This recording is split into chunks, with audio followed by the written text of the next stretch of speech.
Dulu ada seorang sahabat yang ketika Nabi sedang duduk berkumpul dengan para sahabat di masjid Nabi, lalu Nabi menyampaikan sebentar lagi akan datang seorang pemuda ahli surga. Masuklah seorang pemuda dengan menenteng sendal dan wajahnya masih bercucuran air putih. Sholat seperti biasa, kemudian berjamaah pulang. Nah, besoknya lagi Nabi sedang duduk di masjid ngobrol dengan para sahabat.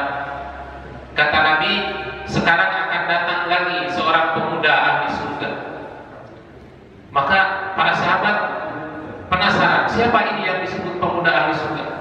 Datang lagi, ternyata orang yang sama yang kemarin datang dengan penampilan yang sama, menenteng sendal, kemudian wajahnya bercucuran bekas tetesan air putih.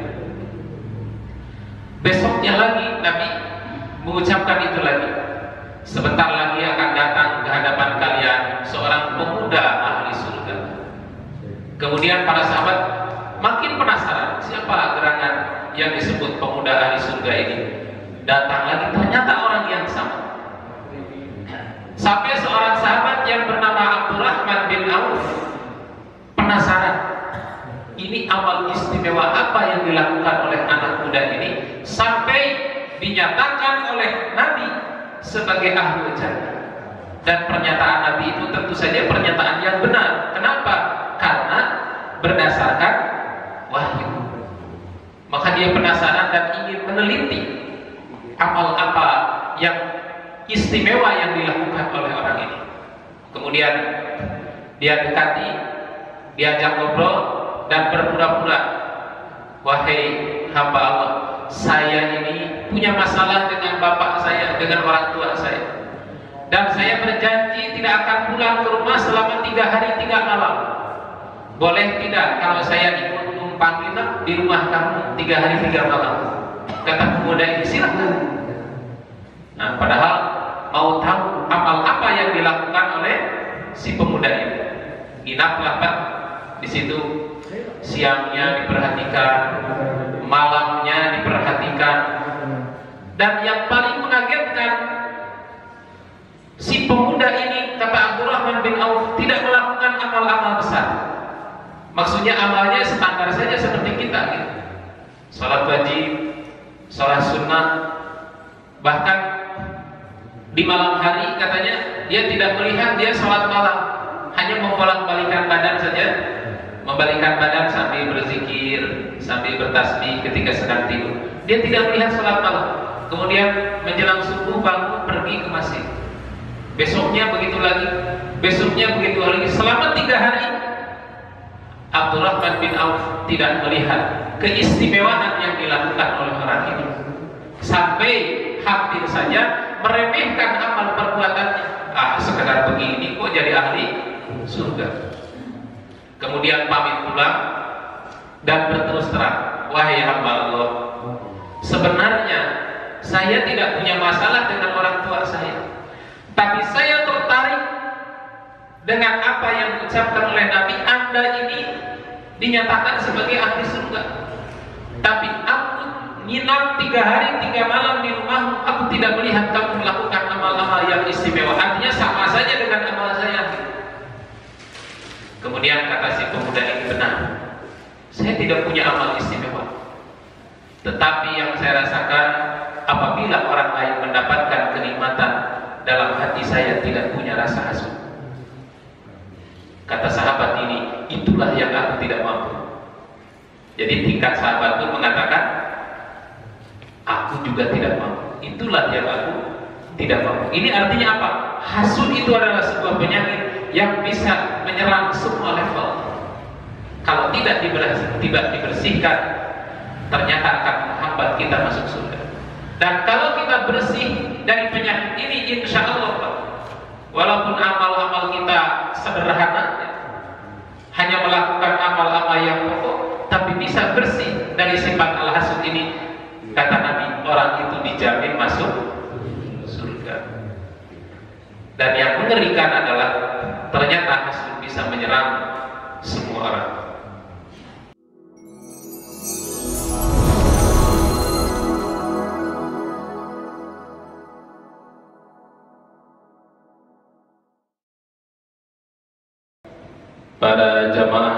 Masjid Baitur Rahmah yang insya Allah semuanya dirahmati Allah Subhanahu wa Ta'ala. Alhamdulillah wa syukurillah atas kudrah dan iradah Allah, sampai pagi ini kita masih diberikan usia dalam keadaan sehat walafiat. Mudah-mudahan setiap langkah, waktu, tenaga, pikiran yang kita korbankan semuanya menjadi pemberat amal soleh di sisi Allah Subhanahu wa Ta'ala. Dan alhamdulillah dengan takdir Allah saya bisa bersilaturahim dengan Bapak Ibu semua. Dan itu adalah silaturahmi yang hakiki. Jadi silaturahmi hakiki itu akan terbangun, akan terbentuk, akan terikat melalui ittaqullah wattaqullaha allazi tasaaluna bihi wal arham. Bertakwalah kepada Allah, jagalah hubungan silaturahim. Jadi hakikat menjaga hubungan silaturahim adalah melalui saling mengingatkan, saling memberi tausiah dalam kesabaran dan ketakwaan. Pada kesempatan ini, materi kita yang akan kita sama-sama bahas, saya beri judul tentang masuk surga dengan hati yang bersih. Sebagaimana kita tahu bahwa Allah Subhanahu wa Ta'ala menciptakan manusia itu dengan dua unsur. Yang pertama ada unsur ruhani, ada unsur jasmani, jasad. Yang kedua ada unsur rohani. Nah, unsur rohani inilah yang di dalam Islam, di dalam hadis itu sering disebut dengan al-qalbu. Yang dimaksud dengan al-qalbu itu memang salah satu organ dalam tubuh manusia. Al-qalbu itu jantung. Yang dimaksud qalbun itu kalau secara bahasa tekstual itu salah satu organ tubuh manusia yang berarti jantung. Jadi kita suka diartikan hati. Padahal hati itu bahasa Arabnya bukan qalbu tapi kabid. Nah, qalbu itu terjemahannya jantung. Nah, tetapi yang dimaksud oleh Nabi al-qalbu itu bukan salah satu organ tubuh manusia, tetapi yang dimaksud dengan al-qalbu itu adalah hati atau ruhaniyah. Jadi Allah itu menciptakan dua unsur, pertama unsur jasmani, yang kedua unsur rohani. Nah, dalam istilah pepatah bahasa Yunani ada istilah kata mens sana in corpore sana, mens sano in corpore sano, yang kemudian ini diterjemahkan ke dalam bahasa Arab oleh para santri menjadi al-aqlus salim fil jismi salim. Akal yang sehat terdapat pada badan yang sehat. Makanya konsep pemikiran ini nampaknya sangat besar pengaruhnya terhadap pembangunan bangsa di negeri kita. Konsep pembangunan bangsa di negeri kita lebih banyak menitik beratkan pada pembinaan jasadinya daripada pembinaan ruhaninya. Padahal sebenarnya Bapak Ibu, kalau manusia itu dibina jasadnya, dibina otaknya, jasadnya menjadi kuat, otaknya menjadi cerdas, tapi tidak dibina rohaninya, ini berbahaya. Apakah para perusak negeri ini orang-orang bodoh? Orang-orang pintar itu? Apakah para perusak negeri ini mereka orang-orang sakit? Mereka orang-orang sehat? Mereka orang-orang yang kuat tetapi memiliki rohaniah yang rusak. Karena kalau sakit, Pak, nggak bisa. Sakit itu jangankan menjadi seorang pejabat misalnya, atau menjadi pencuri saja nggak bisa. Mau mencuri batu, mau nyongkel rumah orang, batu langsung ketahuan sama ronda. Atau orang yang tuli Orang yang buta mencuri tidak bisa. Para pencuri itu mereka orang-orang yang sehat, mereka orang-orang yang kuat, tapi memiliki rohaniah yang rusak. Makanya di dalam Islam konsep pembinaan manusia seutuhnya itu tidak mengedepankan jasadi dulu, tapi yang dikedepankan itu adalah rohani dulu. Makanya saat Nabi SAW hijrah dari Mekah ke Madinah, pada saat itu apa yang paling pertama dilakukan oleh Nabi? Ternyata Nabi bukan membangun ekonominya dulu, tidak membangun dulu pasar Madinah atau mungkin terminal ontak gitu. Tapi yang pertama kali dibangun oleh Nabi adalah binaul masjid. Nah, ini terkenal dalam sejarah. Jadi saat Nabi berangkat dari Mekah ke Madinah, kemudian tinggal selama 14 hari di ulwil Madinah, di dataran tinggi Madinah, lalu singgah di rumah seorang sahabat, Abu Ayyub Al-Ansari. Dan pada saat itu belum sampai Nabi ke tempat tujuan, Nabi berpikir di mana kira-kira membangun masjid, karena saat itu di Madinah belum ada masjid. Jadi Nabi, para sahabat juga ketika melaksanakan sholat itu, di mana menemukan waktu sholat, tersusul waktu sholat, disitulah Nabi sholat.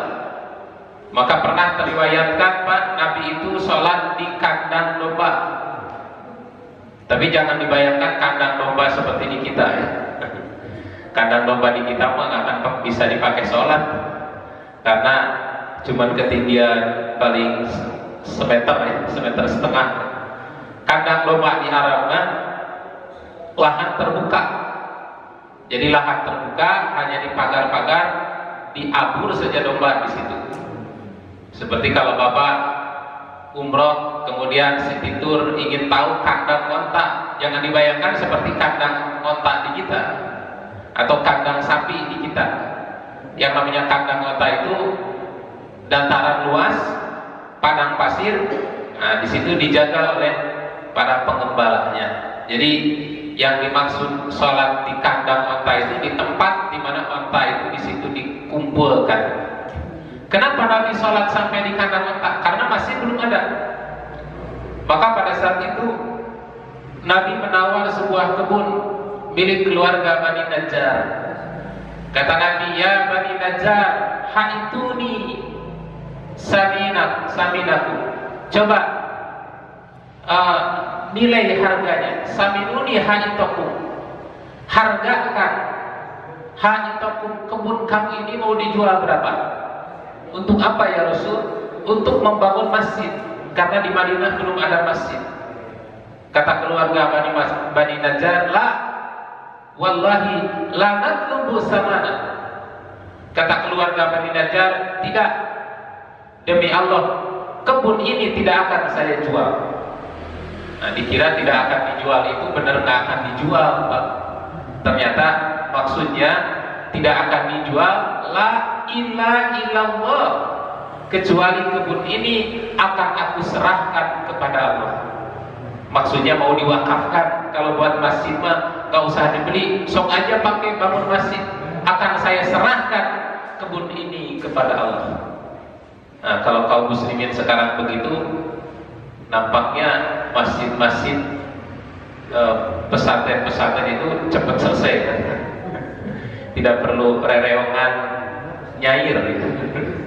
Di kita kan ada istilah masjid syahiriyah. Kenapa? Karena uangnya hasil nyair di jalan, 1.000, 2.000. Nah, kalau para sahabat dulu ketika ada tanah ditaksir, mau dibikin apa tanah ini? Mau dibikin masjid, buat masjid mah nggak usah dijual, sok aja saya serahkan kepada Allah. Maka dibangunlah di situ masjid di sebuah perkampungan, waktu itu bernama Kampung Kuba. Maka masjid itu disebut dengan Masjid Kuba.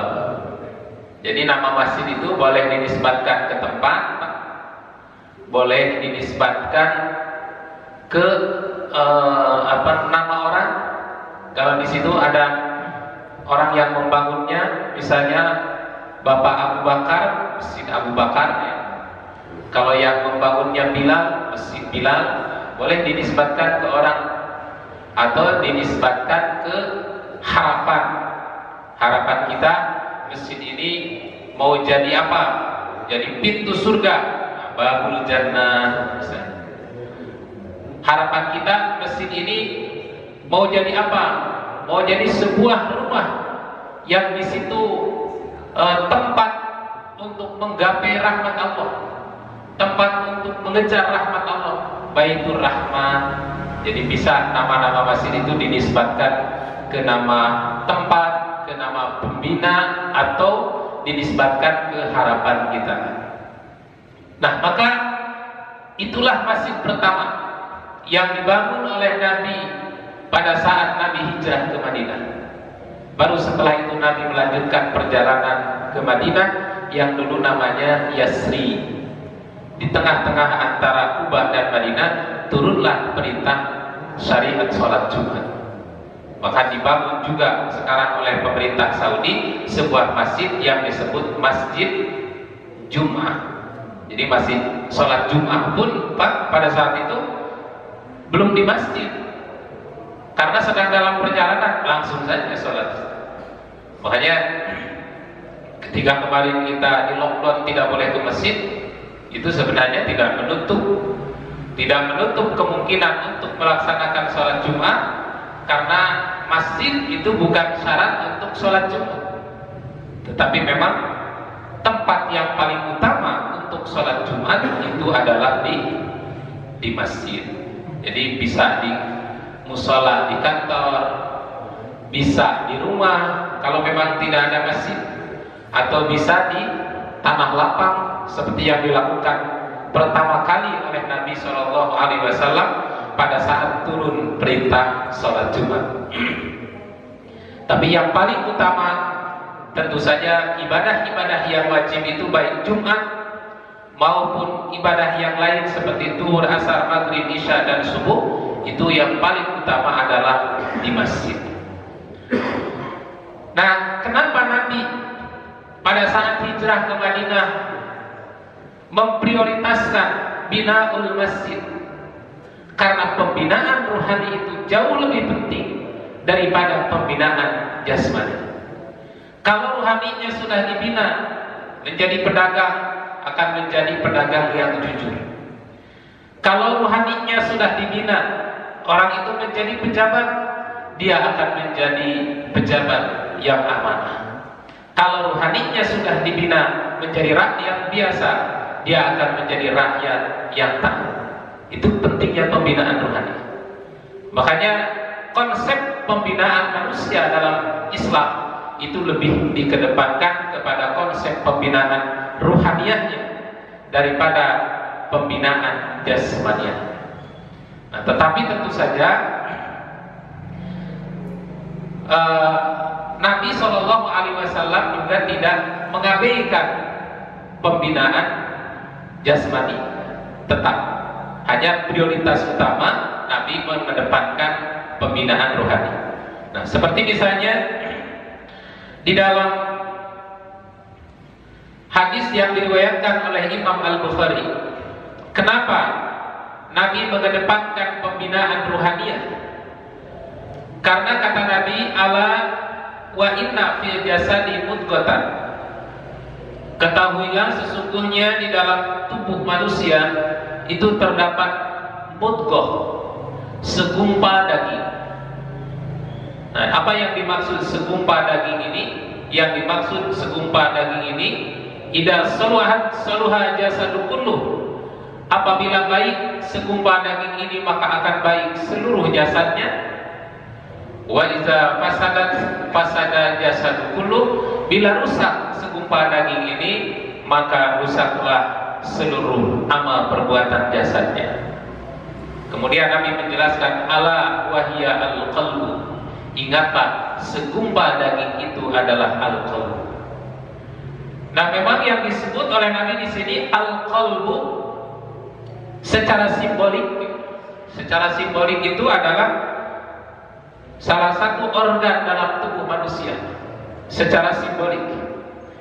Tetapi yang dimaksud al-qalbu oleh Nabi bukan qalbu, jantung, yang merupakan salah satu organ tubuh manusia, atau ada yang mengartikan hati yang salah satu organ tubuh manusia. Tetapi yang dimaksud dengan al-qalbu ini adalah ruhaniyah. Artinya kalau ruhani manusia baik, baik ucapannya, baik amal perbuatannya. Kalau ruhani manusia buruk, jelek ucapannya, jelek juga amal perbuatannya. Ala wahyal qalbu, itulah hati. Dan di akhirat juga yang akan dinilai oleh Allah Subhanahu wa taala itu bukan penampilan jasadi, bukan harta kita, tetapi yang dinilai oleh Allah adalah qalbu kita. Seperti dikemukakan dalam hadis riwayat Muslim dari sahabat Abu Hurairah, Nabi bersabda, "Innallaha, sesungguhnya Allah, la yanzuru ila suwarikum." Allah tidak akan memandang penampilanmu, ketampananmu, kegagahanmu, bagus bajumu, keren penampilannya, wa amwalakum, tidak juga melihat banyak hartanya, tapi walakin yanzuru ila qulubikum wa a'malikum. Yang akan dinilai, yang akan dilihat oleh Allah itu adalah hati, ruhaniyatnya, dan amal perbuatannya. Nah, tapi sekali lagi, ini juga bukan berarti Nabi tidak memperhatikan pembinaan jasad. Kenapa? Karena kita umat Islam itu harus kuat, Pak. Makanya ada hadis yang mengatakan, yang memotivasi kepada kita supaya membina kekuatan jasadi, kata Nabi, al-mu'minu qawiyyu khairun wa ahabbu ilallah minal mu'minil dhaif. Mukmin yang kuat, khairun, itu lebih baik, wa ahabbu ilallah, dan lebih dicintai oleh Allah, minal mu'minil dhaif, daripada seorang mukmin yang lemah. Apa yang dimaksud kuat di sini? Kuat di sini memang bermacam-macam maknanya, kata para ulama. Yang pertama bisa bermakna kuat fisiknya, kuat ilmunya, kuat kecerdasannya, kuat amanahnya, kuat imannya. Nah, yang pertama kuat fisiknya. Umat Islam perlu kuat nggak, Pak? Perlu. Bapak Ibu kalau sakit bisa nggak berangkat ke Masjid Baitur Rahmah ini? Nggak bisa. Berjalan saja tidak mampu. Itu menunjukkan bahwa untuk berangkat ke masjid juga harus kuat, harus sehat. Ada undangan pengajian malam hari, kalau sakit nggak bisa datang. Kenapa? Badannya seperti kerupuk, kena angin langsung lempes. Ada undangan kerja bakti dari Pak RT, kalau badan sakit nggak bisa datang karena incok kampung, sakit pinggang. Nah, untuk melaksanakan sholat juga, kalau kita badannya lemah, badannya tidak sehat, apakah bisa sholat sempurna, ruku sempurna, sujud sempurna, duduk? Nggak bisa. Ini menunjukkan bahwa sehat, kuat ini juga diperhatikan, harus diperhatikan. Makanya bapak-bapak, ibu-ibu kalau libur olahraga, apakah itu main sepeda, senam, jogging, tujuannya apa? Supaya kuat ke masjid. Nah, hati-hati itu niat olahraga. Supaya kuat ke masjid, supaya tumakninah sholat.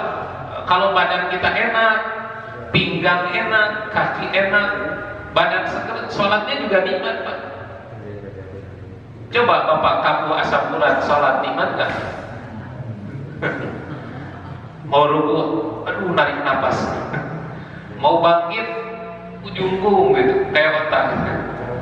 Nah, ini menunjukkan membina kesehatan jasmani juga penting. Tetapi bukan hanya jasmani, ruhaninya dulu juga harus dikuatkan.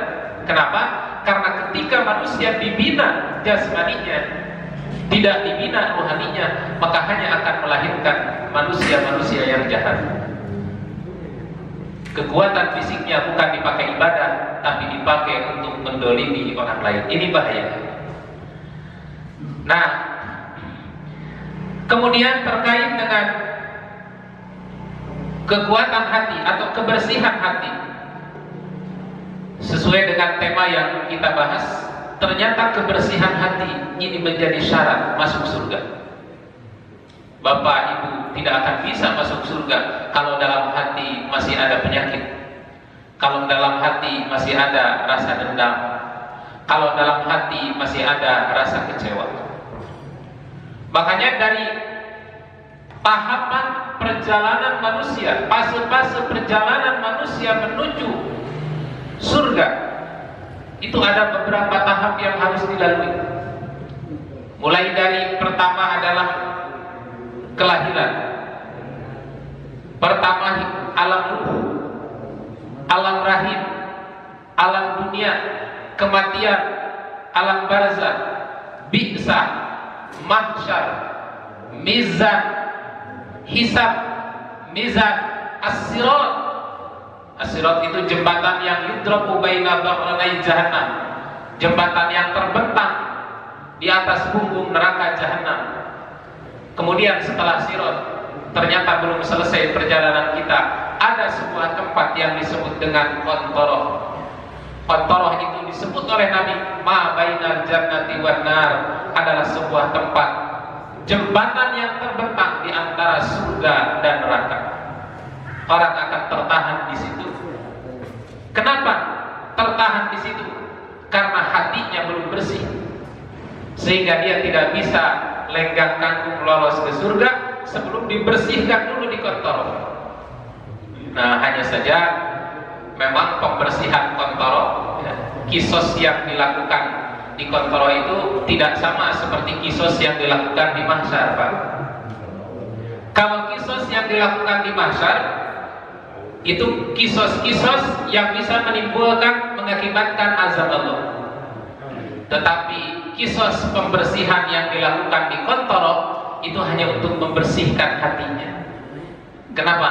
Karena orang tidak akan bisa masuk surga kalau hatinya masih kotor. Maka di situ kedoliman sekecil apapun oleh Allah akan ditegakkan kisos, dan orang itu oleh Allah dikondisikan supaya bisa saling memaafkan dan saling mencintai. Nah, seperti halnya yang dikemukakan Allah dalam surat Asy-Syura ayat 69 sampai 89. A'udzubillahi minasyaitonir rajim. Wala tukhzini yauma yub'atsun. Dan kau jangan hinakan aku pada hari dibangkitkan. Kapan? Yauma la yanfa'u malun wala banun. Ketika di hari harta dan anak tidak lagi berguna. Illa man atallaha biqalbin salim, kecuali orang yang datang menghadap Allah dengan membawa hati yang bersih. Nah, ini sebenarnya potongan dari doanya Nabi Ibrahim, dan kemudian disampaikan lagi kepada Nabi Muhammad Sallallahu Alaihi Wasallam, karena Nabi Ibrahim, Nabi Muhammad dan kita semua adalah pengikut milah Nabi Ibrahim. Nabi Ibrahim itu disebut Abul Anbiya karena para nabi-nabi yang diutus, baik yang diutus kepada kaum Bani Israel maupun yang diutus kepada bangsa Arab, itu dari keturunan Nabi Ibrahim. Kemudian ajaran tauhid yang sampai hari ini kita pertahankan, kita laksanakan, itu adalah ajaran tauhid yang diajarkan oleh Nabi Ibrahim alaihissalam. Kata Allah, yauma la yanfa'u malun wala banun, pada hari itu harta tidak lagi berguna, anak-anak tidak lagi berguna, illa man atallaha biqalbin salim, kecuali orang yang datang menghadap Allah dengan hati yang bersih. Apa yang dimaksud hati bersih? Hatinya bersih dari penyakit-penyakit hati, bukan dari penyakit liver. Kalau itu mah penyakit jasad. Apa saja penyakit hati itu? Ternyata sangat banyak. Kalau kita lihat Al-Quran, Al-Hadis, penyakit hati itu sangat banyak. Dan salah satu di antaranya adalah pertama hasud. Hasud itu penyakit hati. Hasud itu ingin hilang, mengharapkan hilangnya kenikmatan dari orang lain. Itu hasud. Kalau bapak ibu melihat tetangga benghar, melihat tetangga kaya, melihat teman-teman sukses, bapak ibu ingin sukses seperti orang itu, boleh nggak? Boleh. Itu namanya ghibthah.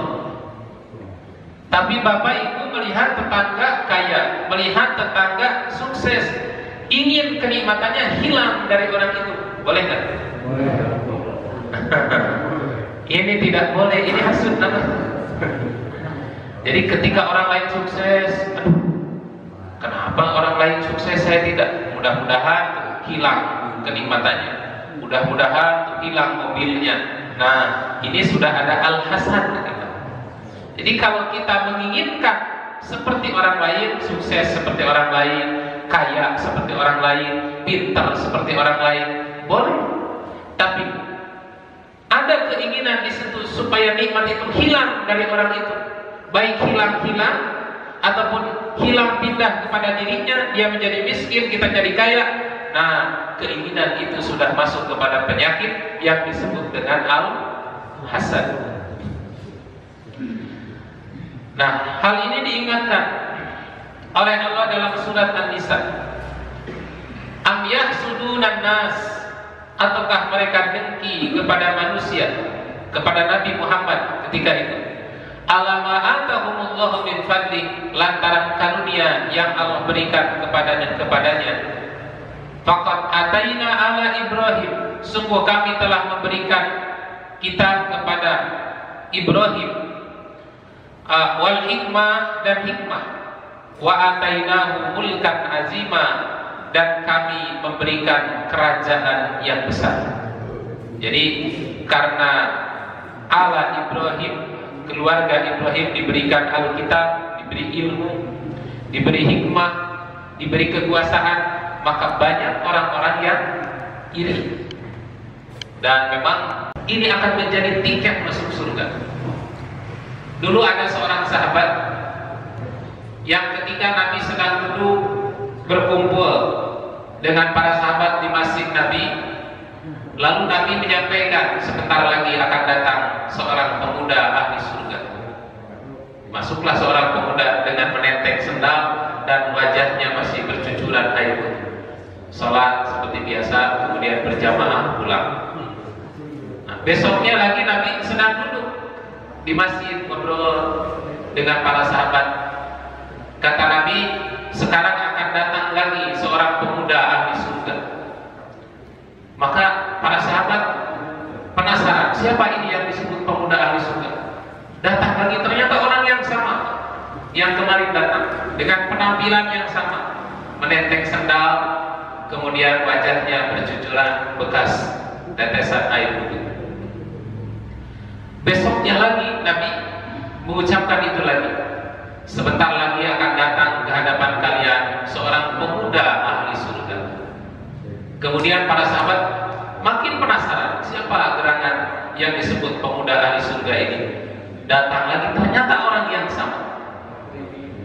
Sampai seorang sahabat yang bernama Abdurrahman bin Auf penasaran, ini amal istimewa apa yang dilakukan oleh anak muda ini sampai dinyatakan oleh Nabi sebagai ahli jannah. Dan pernyataan Nabi itu tentu saja pernyataan yang benar. Kenapa? Karena berdasarkan wahyu. Maka dia penasaran dan ingin meneliti amal apa yang istimewa yang dilakukan oleh orang ini. Kemudian dia dekati, diajak ngobrol, dan berpura-pura, wahai hamba Allah, saya ini punya masalah dengan bapak saya, dengan orang tua saya, dan saya berjanji tidak akan pulang ke rumah selama 3 hari 3 malam. Boleh tidak kalau saya ikut numpang nginep di rumah kamu 3 hari 3 malam? Kata pemuda ini, silakan. Nah, padahal mau tahu amal apa yang dilakukan oleh si pemuda ini. Nginaplah Pak di situ, siangnya diperhatikan, malamnya diperhatikan. Dan yang paling mengagetkan, si pemuda ini, kata Abdurrahman bin Auf, tidak melakukan amal-amal besar. Maksudnya amalnya standar saja seperti kita gitu. Salat wajib, salat sunnah, bahkan di malam hari katanya dia tidak melihat dia salat malam, hanya membolak-balikan badan saja, membalikkan badan sambil berzikir, sambil bertasbih ketika sedang tidur. Dia tidak melihat salat malam. Kemudian menjelang subuh bangun pergi ke masjid.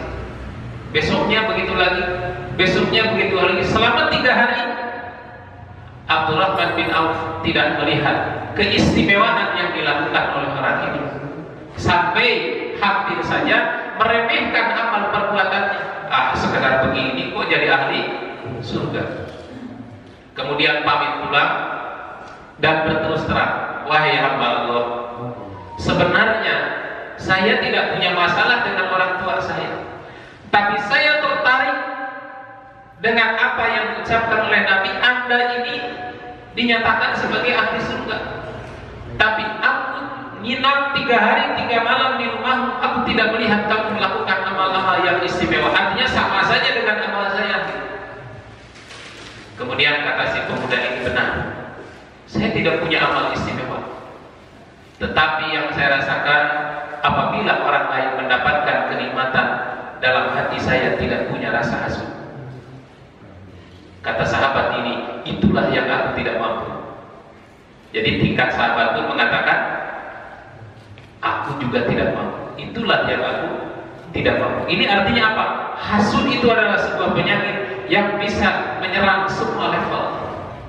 Kalau tidak dibersihkan, ternyata akan menghambat kita masuk surga. Dan kalau kita bersih dari penyakit ini, insya Allah, walaupun amal-amal kita sederhana, hanya melakukan amal-amal yang pokok, tapi bisa bersih dari sifat al-hasud ini, kata Nabi, orang itu dijamin masuk surga. Dan yang mengerikan adalah ternyata hasud bisa menyerang semua orang. Saya baca dalam salah satu hadis riwayat Abu Nu'aim dari sahabat Ibnu Umar dalam kitab Kanzul Umal. Kata Nabi, sittatun yadkhuluna an-nar bighairi hisab. Ada 4 kelompok manusia yang akan masuk surga, akan masuk neraka tanpa hisab. Biasanya yang tanpa hisab itu masuk surga. Ini mau masuk neraka bighairi hisab. Artinya lancar banget itu ke neraka. Siapa mereka yang dijamin masuk neraka tanpa hisab? 1, al-umara'u, para pemerintah, para pemimpin, bil jawur, karena kezalimannya. Profesi atau jadi seorang pemimpin itu tugas istimewa, Pak. Sampai kalau pemimpin ini adilun, salah satu di antara yang akan mendapatkan naungan di hari tidak ada naungan kecuali naungan Allah adalah al-imamun adil, seorang pemimpin yang adil. Tapi kalau dia zalim, maka masuk neraka tanpa hisab. Al-umara'u bil jawr, seorang pemimpin, seorang pemerintah karena kezaliman terhadap rakyatnya. Yang kedua, wal arabu bil asabiyah, bangsa Arab karena fanatisme kebangsaan, menganggap bangsa lain rendah, bangsa dia mulia. Nah, tentu saja bukan hanya untuk orang Arab, tapi untuk semua orang. Jadi bangsa-bangsa yang bersikap asabiyah, merasa paling hebat, merasa bangsa yang paling hebat dan merendahkan bangsa lain, ini termasuk yang melancarkan dia masuk neraka. Padahal semua manusia itu sama di hadapan Allah. Kullukum min Adam wa Adam min turab, la fadla li arabiyyin wa la li ajamiyyin illa bittaqwa. Semua kalian itu dari Adam. Adam diciptakan dari tanah. Tidak ada kelebihan bangsa Arab dengan bangsa yang bukan Arab illa taqwa, kecuali karena ketakwaan. Yang ketiga, wadahaqinu bil kibri, orang-orang elit yang berkedudukan karena kesombongannya. Jadi kalau orang itu termasuk punya kedudukan tinggi dan sombong dengan kedudukannya, ini yang memperlancar dia masuk neraka.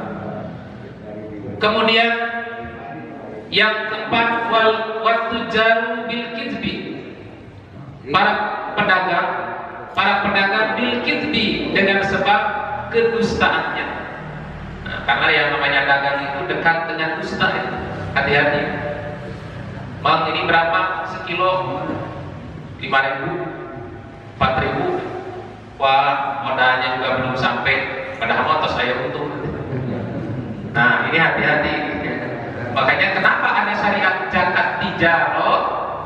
Karena memang dalam berdagang itu syarat sekali dengan kedustaan. Kemudian yang kelima, wal ulama bil hasad, ulama dengan hasud. Nah, ini penyakit ulama. Jadi ulama pun bisa terkena hasud. Ketika kawan-kawan ulamanya ilmunya lebih maju, jamaahnya lebih banyak, manajemennya lebih bagus, atau mungkin sekarang lebih viral ya, follower jutaan. Nah, kalau tidak pakai hati yang bersih, ini orang sekolahnya sama, umurnya sama, kampungnya sama, kok dia viral, saya tidak, itu bisa hasud. Jadi ulama pun bisa terkena hasud. Wal aghniyah bil bukhli, orang-orang kaya bisa masuk neraka tanpa hisab, bukan karena kekayaannya, tapi bil bukhli, karena kekikirannya. Sebenarnya kaya itu bagus, tidak masalah. Kekayaan itu kita kaya in kunta taqiyan, kalau kita ini bertakwa dengan harta itu. Tapi yang bahaya bila kekayaan itu membuat kita menjadi kikir.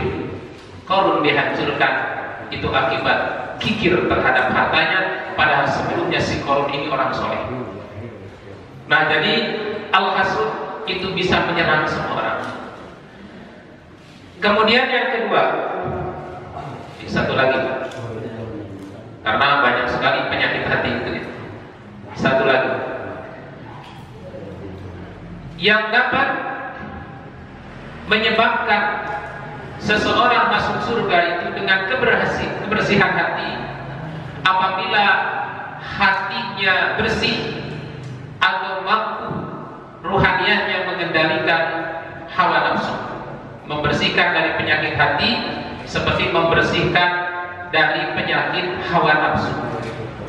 Hawa nafsu itu penting, karena hawa nafsu itu Allah berikan kepada kita untuk menjaga diri, menjaga kehormatan, menjaga Islam. Kalau orang dihina Islam tidak marah, itu harus dipertanyakan keimanannya. Jadi hawa nafsu itu sebetulnya penting, tetapi harus diarahkan pada jalan yang benar. Nah, ketika hawa nafsu itu diperturutkan, maka manusia bisa celaka akibat hawa nafsu itu, dan dirinya akan terhalang masuk surga. Kenapa? Karena karakteristik hawa nafsu itu ada sifat buruknya, yaitu mengajak kita untuk melakukan perbuatan dosa.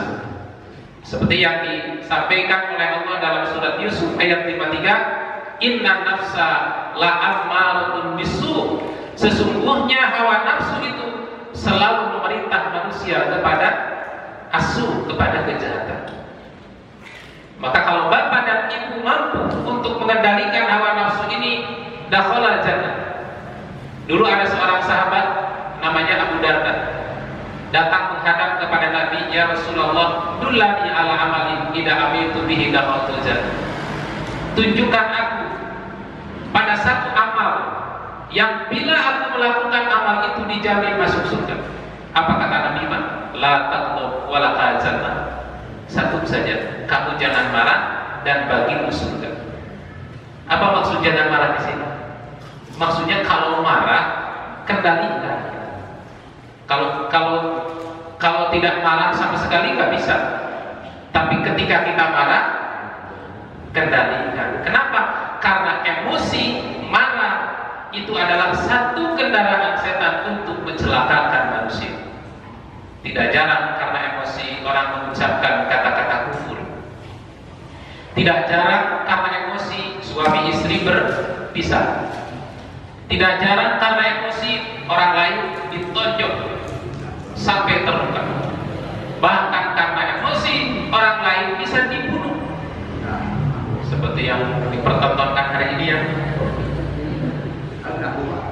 iya, udah terus jadi tontonan itu seperti sapu gitu.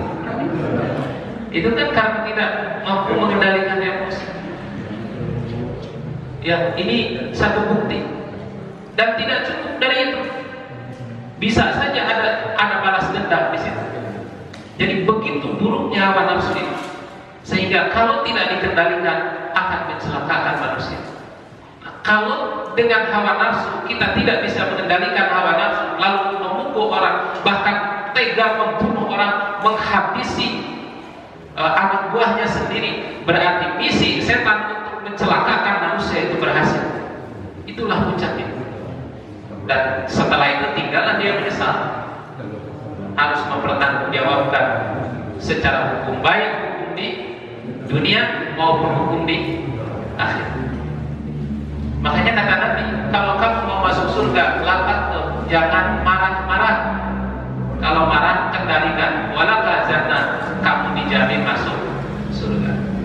Nah, hanya persoalannya bagaimana cara mengendalikan amarah ini. Nabi memberikan petunjuk. Satu, kata Nabi, kalau kamu muncul rasa emosi dalam hati, segera mohon perlindungan kepada Allah. Dulu ada dua orang sahabat bertengkar di hadapan Nabi. Kemudian Nabi mendekat dan menasihati, ingat, saya la'alamu kalimatan law qalaha la dhahaba anhu matajid. Aku tahu satu kata, satu kalimat yang kalau kamu mengucapkan kalimat itu, hilanglah rasa emosi dalam hati. Apa? A'udzubillahi minasyaitonir rajim. Nah, itu doanya, Pak. Sering dibaca oleh Bapak Ibu. Itu doa untuk menghilangkan emosi. Jadi kalau muncul emosi dalam hati kita, supaya tenang, segera berlindung kepada Allah. A'udzubillahi minasyaitonir rajim. Ya Allah, aku berlindung kepadamu ya Allah dari godaan setan yang terkutuk. Kemudian yang kedua, kata Nabi, falyasmut, diam. Karena kecenderungan orang marah itu ngomong melantur. Kadang-kadang ngomongnya juga omongan-omongan yang mengandung dosa. Maka falyasmut, hendaklah diam. Karena boleh saja seorang mengucapkan satu kata ma yatabayyanu fihi, dan dia tidak menilai berharga, mengabaikan, merendahkan kata-kata itu, tapi yazidu biha finnar ab'adu mimma bainal masyriq wal maghrib. Satu kata yang dia lontarkan bisa menyebabkan masuk neraka yang jauhnya, kedalamannya lebih jauh daripada timur tempat matahari terbit dan barat tempat matahari terbenam.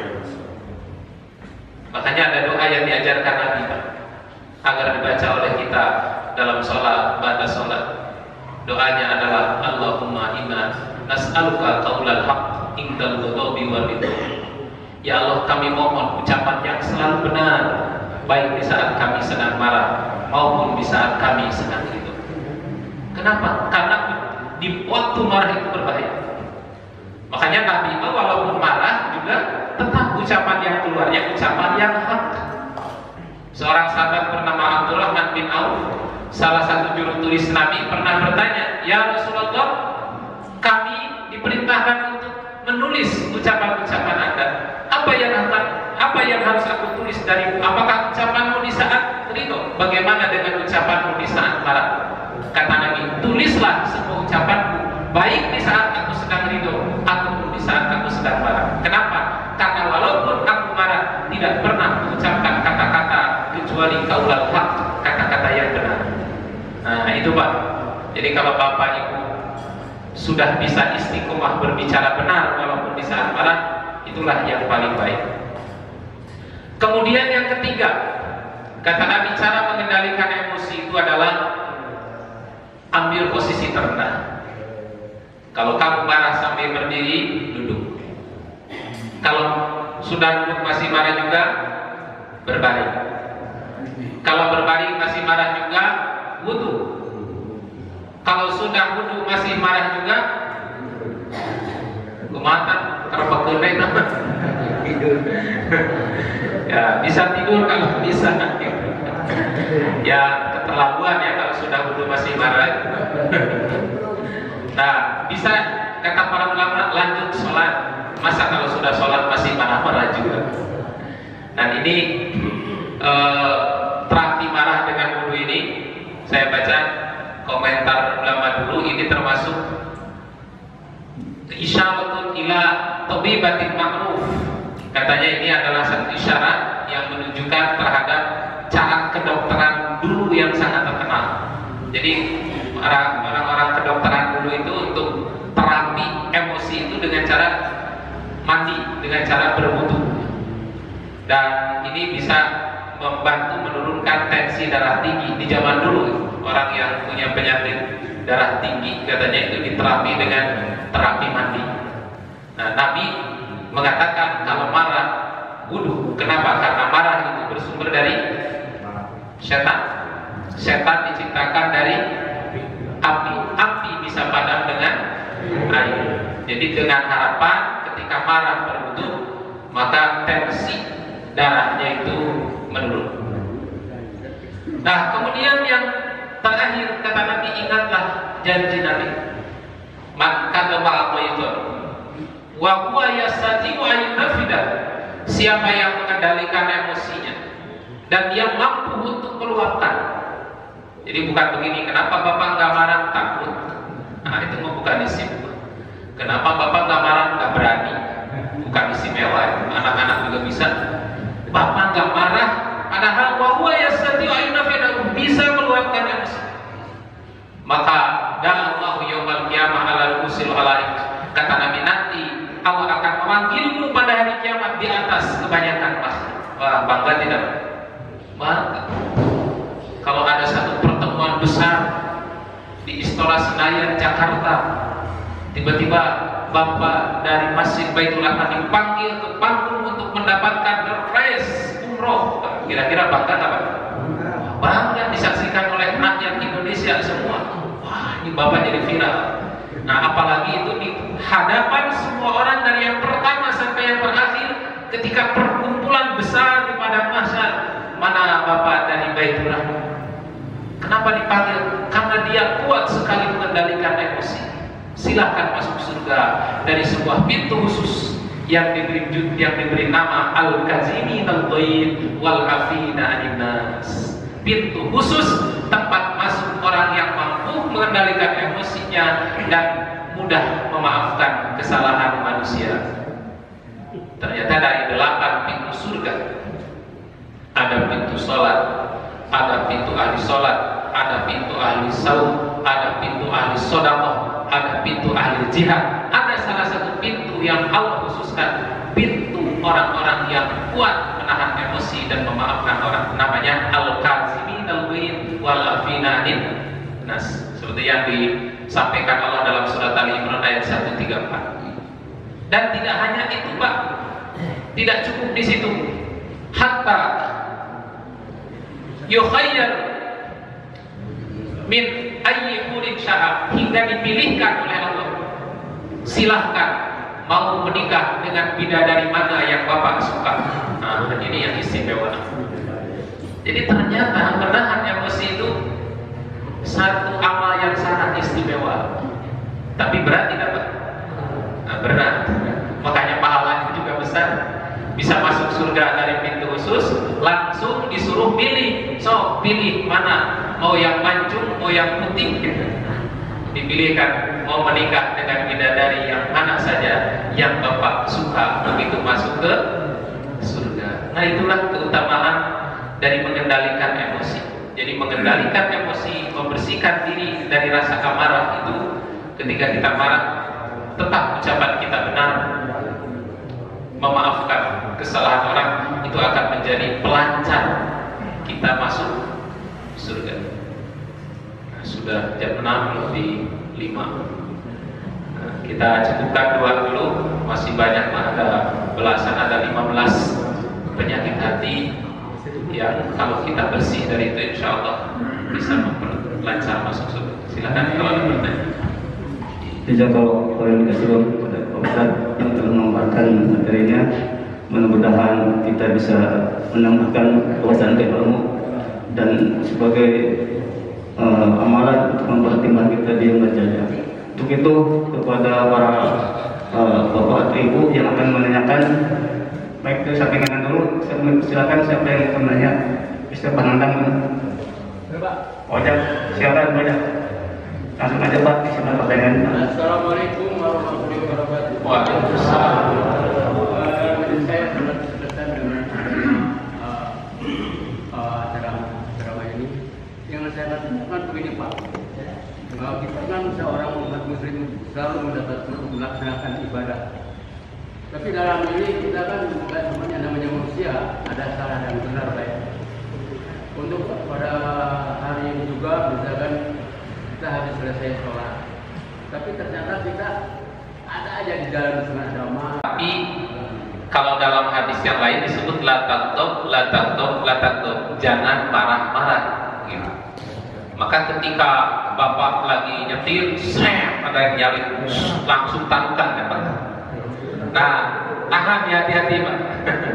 Langsung tahan, lisan kendalikan, jangan sampai melontarkan kata-kata yang menyakiti orang lain. Nah, kita kira-kira kalau orang lain diucapkan di kata-kata yang seperti itu marah nggak? Marah, dan dia juga sakit. Nah, maka kata Nabi, tahan emosi itu, jangan sampai mengucapkan kata-kata kecuali kata-kata yang benar. Dan kalau kita melihat dari ucapan Nabi itu, nah, tentu saja ini akan menjadi penghambat kita untuk masuk surga. Karena meluapkan emosi itu ada terkait dengan urusan dengan orang lain. Apakah dia juga memaafkan kesalahan kita? Makanya nanti kesalahan sekecil apapun oleh Allah itu nanti akan dibereskan. Pemberesan pertama itu dalam proses hisaban besar, yaitu hisaban mahsyar. Kalau hisaban mahsyar, di situ ada orang kafir, ada orang muslim. Maka siapa yang pernah dipukul, siapa yang pernah disakiti dengan lisannya, siapa yang pernah digibah, itu dipertemukan. Sehingga ada orang-orang yang disebut muflis, dari dunia membawa amal soleh yang banyak, tapi di akhirat nol, karena dia pernah pukul orang, pernah menghina orang lain, pernah menyakiti hati orang lain. Nah, tapi kalau dia masih tersisa amalnya, masih bisa selamat. Tapi sampai di kontrol, ditahan dulu. Untuk apa? Dibersihkan total. Sekecil apapun, pernah ada yang tersakiti, pernah ada yang terdolimi, dipertemukan. Dan itu akan menghalangi seorang masuk surga. Artinya, kalau itu termasuk dosa-dosa yang ringan, insya Allah tidak menyebabkan ke neraka, tapi masuk surganya agak tertahan dulu sampai dibereskan dengan orang-orang yang pernah bermasalah. Nah, inilah perlunya pengendalian emosi, dan luar biasa ya. Di hari ini apalagi di jalan raya itu sangat besar sekali godaannya. Nah, begitu Pak. Jazakallahu khairan. Silakan untuk pertanyaan kedua, barangkali bisa ada yang menanya. Acep, ibu-ibu dari atas, barangkali mungkin mau nanya. Tidak ada. Cekap. Nah, atau baik Ustaz, kalau nanya saya mau nanya Ustaz. Ya, MC susah. Masuk surga itu banyak jalan, tadi dikatakan Ustaz, pada pintu ya. Selain kan Allah itu berikan yang utama itu bukan masuk surga dari amalan sholat, bukan dari ngaji puasa, tapi Allah memberikan masuk surga itu dari apa namanya? Menahan emosi. Bukan menahan emosi, jadi keikhlasan apa? Bukan rahmat Allah itu yang memberikan pasti surga ke sana. Bukan satu orang tidak mempunyai katanya hasad, punya segala macam, tapi Allah memberikan rahmat seperti itu. Ya. Itu juga masuk surga seperti itu. Ya. Demikian Ustaz. Ya. Terima kasih. Ada hadis yang mengatakan, kata Nabi Shallallahu Alaihi Wasallam, beristiqomahlah di dalam beramal, ikhlaskan, bersungguh-sungguh, karena seorang itu sebenarnya tidak masuk surga disebabkan amalnya. Begitu kata Nabi. Kemudian para sahabat bertanya, wala anta ya Rasulullah, apakah Anda juga begitu, tidak akan masuk surga disebabkan amal Anda? Kata Nabi, wala ana, aku juga. Ila an taqammadani Allahu bi rahmatihi wa ridwani, kecuali Allah mencurahkan rahmat dan ridhonya. Jadi jangankan kita, Nabi juga begitu. Maksudnya apa di sini? Kalau ibadah kita dipakai membarter kenikmatan surga, kira-kira pede nggak Pak? Di surga ada pintu sholat. Ketika masuk surga ada pintu sholat. Kita juga kan sholat. Kira-kira sholat kita kalau dibarter dengan kenikmatan surga cukup nggak? Nggak akan cukup. Apalagi kalau sholatnya masih duhur ke asaran, asar ke maghriban, maghrib ke isyaan, isya ke subuhan, subuh kaburangan. Bagaimana bisa membeli pintu surga, membeli kenikmatan surga? Jadi maksud yang disampaikan oleh Nabi itu, kalau amal kita dipakai membarter kenikmatan surga, jangankan amal kita, amal Nabi saja tidak cukup. Yang amal Nabi itu kalau sholat itu sampai memar-memar kaki karena lama berdiri. Kita mah memar kaki asyakurat, bukan karena lama berdiri sholat. Nabi sampai memar-memar, badan kurus karena rajin sahur, sedikit tertawa, banyak menangis, istihad dalam urusan akhirat. Tapi sehebat-hebatnya amal Nabi, kalau dipakai barter dengan kenikmatan surga, nggak akan kebeli. Makanya aku juga masuk surga bukan karena amalku, tapi karena rahmat Allah. Tetapi jangan dipahami, nggak apa-apa maksiat juga, yang penting dapat rahmat. Nah itu keliru. Kenapa? Karena Islam bukan agama pemalas. Islam itu agama yang memerintahkan kerja keras. Makanya bahasa yang mudah dipahami dalam Quran, udkhulul jannata antum, kalian masuk surga. Dengan apa masuk surga? Bima kuntum ta'malun, disebabkan amal perbuatan. Maksudnya disebabkan amal perbuatan itu bukan dengan amal kita, tapi dengan amal ini Allah sayang ke kita. Karena Bapak setiap subuh selalu istiqomah berjamaah di Masjid Baitur Rahmah, selesai sholat subuh ingin mendekatkan, menggali lagi ilmu pengetahuan dengan tadarus. Allah karunia ke Bapak, maka Allah berikan rahmat, karunia masukkan ke surga. Sekalipun kita banyak dosa, banyak salah, tapi melihat kesungguhannya setiap subuh pergi, tidak hujan, tidak malam, tidak gelap, tidak becek, pergi ke masjid, Allah sayang, dimasukkanlah ke surga. Jadi di situ ada syafaat dari Allah, bahwa orang itu masuk surga dengan rahmat Allah. Maksudnya rahmat itu juga tidak diberikan sembarangan, tapi Allah berikan kepada orang-orang yang selalu taat dan patuh terhadap perintahnya, terhadap sunnah nabinya, walaupun mungkin tidak sesuai dengan apa yang diinginkan oleh Allah, tidak sesuai dengan apa yang diinginkan oleh Rasul, karena kemampuan kita terbatas. Tapi kalau Allah sudah memberi rahmat, walau perlu berdosa, tapi kita terus mengimbangi dosa-dosa itu dengan amal soleh, insya Allah Allah masukkan ke surga. Nah, mudah-mudahan Bapak Ibu ini juga termasuk yang akan diberi rahmat oleh Allah. Oh ya, baik. Alhamdulillah Bapak Ibu yang dirahmati Allah, dari awal sampai akhir kita sama-sama mengkaji ayat-ayat Al-Quran dan hadis Nabi tentang syarat-syarat masuk surga. Mudah-mudahan kita semua bukan hanya berkumpul di masjid ini, tapi insya Allah pada suatu saat akan berkumpul di surga Allah Subhanahu wa ta'ala. Allahumma inna nas'aluka minal khairi kullihi ajlihi wa ajlihi ma alimna minhu wa ma lam na'lam, wa na'udzubika minasy syarri kullihi ajlihi wa ajlihi ma alimna minhu wa ma lam na'lam, wa nas'aluka jannata wa ma qarraba ilaiha min qaulin aw amalin, wa na'udzubika minan nar wa ma qarraba ilaiha min qawlin wa amalin. Wa nas'aluka khairal ma sa'alaka abduka wa rasuluka Muhammadun sallallahu alaihi wasallam wa na'udzubika min syarri ma sta'adza bika minhu abduka wa rasuluka Muhammadun sallallahu alaihi wasallam wa nas'aluka an qadaita lana min amrin an tazala aqibatahu rusda. Allahumma ahsin aqibatana fil umurina kulliha wa ajirna min khizyi dunya wa azabil akhirah. Allahumma inna nas'aluka khairal mas'alah wa khairal du'a wa khairal ilmi wa khairal najah wa khairal hayat wa khairal mamat. وثبتنا وثقل موازنا وحقق إيماننا وارفع درجاتنا وتقبل صلاتنا ونسألك عقلا من الجنة. اللهم لا تدع لنا ذنبا إلا غفرته ولا هما إلا فرجته ولا دينا إلا قضيته يا أرحم الراحمين. ربنا هب لنا من أزواجنا وذريتنا قرة أعين واجعلنا للمتقين إماما.